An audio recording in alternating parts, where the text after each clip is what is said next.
Sebelumnya, perkenalkan diri Ibu dan nama usaha Ibu dalam mendukung program makan bergizi gratis di SPPG Yayasan Bakti Indonesia ini. Perkenalkan, nama saya Bayu. Nama usaha saya Toserba Cahayu. Di sini saya dibantu teman saya. Saya Mbak Sani yang membantu Bu Ayu di Toserba Cahayu. Kalau boleh tahu, sudah berapa lama usaha Ibu bergerak di bidang ini?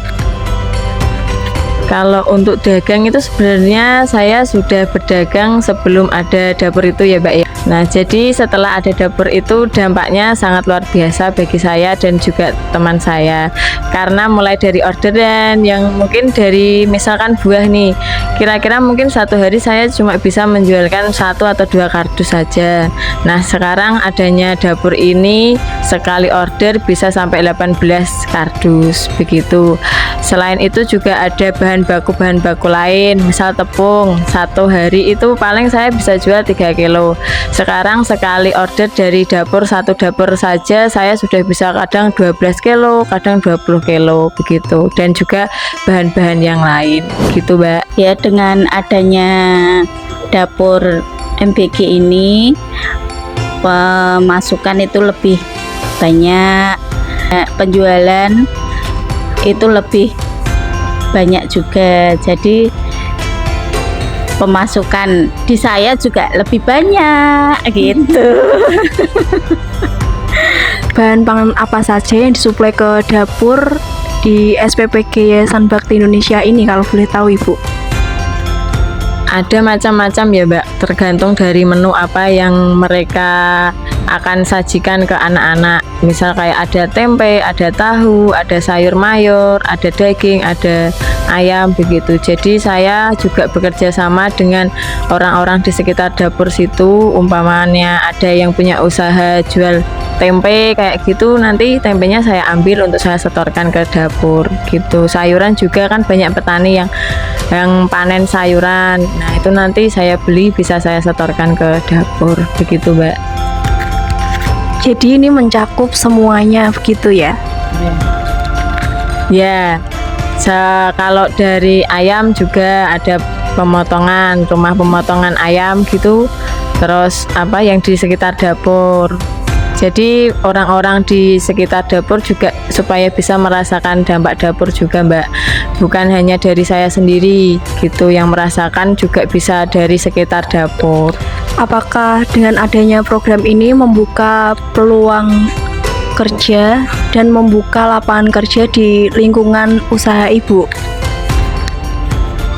Ya Mbak, jelas itu, karena seperti kayak bawang merah, bawang putih itu kan masuk dapur minta yang sudah kupasan. Nah, jadi bisa memanfaat ibu-ibu yang biasanya terus tengok-tengok do jagongan, do pitan. Nah, itu mereka bisa mendapatkan pemasukan dari opes-opes bawang, brambang, terus nyuci sayur kayak gitu. Bagaimana Ibu memastikan kualitas dan bahan pangan itu baik untuk disuplai ke dapur SPPG Yayasan Bakti Indonesia?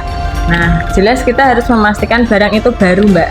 Baru sebelum kita masuk ke dapur harus kita cek dulu bahannya itu bagus apa tidak, ada yang busuk atau tidak begitu. Ketika nanti sudah masuk ke dapur, masuk ke bagian persiapan juga ada sortir lagi. Ketika ada yang busuk atau apa, kita ganti dengan yang bagus. Contohnya seperti ini.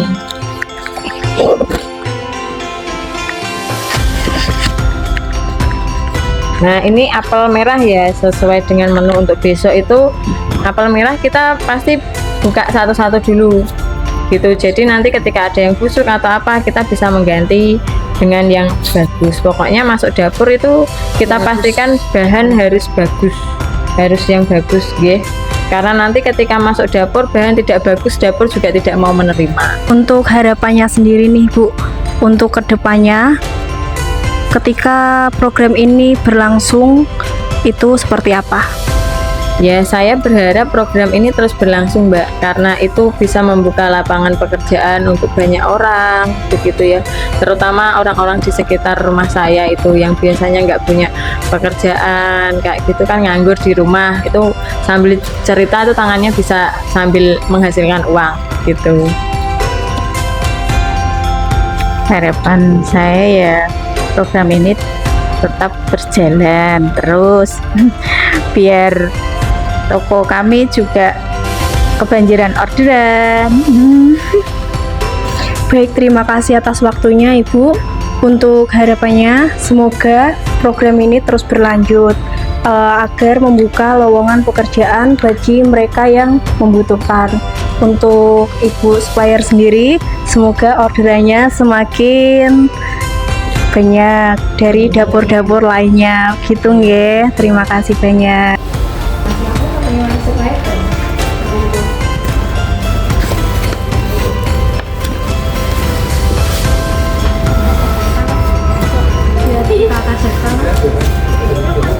Misal ada yang busuk atau apa nanti tak ganti ya, Sep.